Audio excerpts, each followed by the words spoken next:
Hey, I'm Craig Poole from Buckeye Surf and Snow. I'd like to give you some tips on choosing a wakeboard. This is going to be geared more for the first-time rider. When choosing a board, it's important to consider the skill level of the people that are going to be riding it.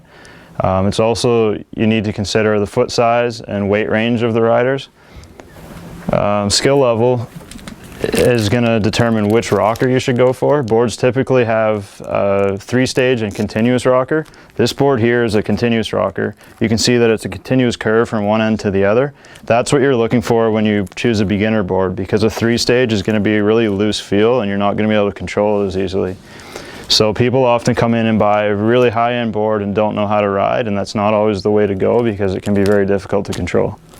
You can tell a 3-stage board because it's really flat in the middle here, and at the tip and tail it has kinks that go down.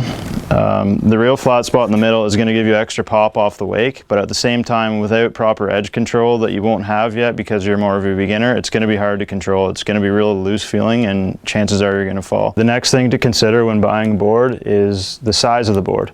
Boards come in many different sizes. Usually they'll come in a 134, a 138, and a 142, and this is all determined by the rider's weight. If you weigh between 90 and 160 pounds, I would put you on a 134 board. I'm talking in terms of centimeters.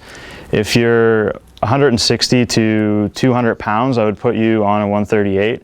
And if you're 200 plus, you would ride about a 142 or bigger board. Okay, now that we've got the board figured out, it's time to get into bindings.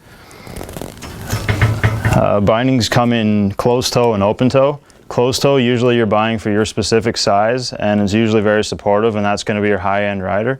So I would suggest getting an open toe binding. You'll get a couple different feet sizes in these. It's easy to tell what size of binding you need just based on your shoe size.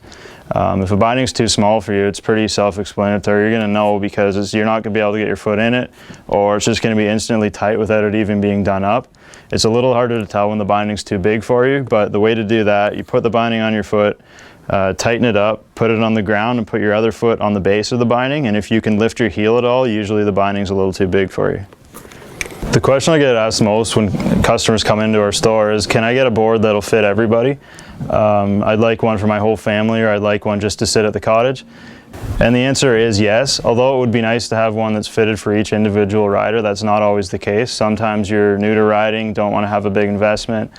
Other times people are growing. In this case, I'd try to find a board that's somewhere in the middle of the size range. So if you go for a board, say a 138, and a binding's like an 8 to 10 or 10 to 12, you can get a lot of different people in that board and bindings.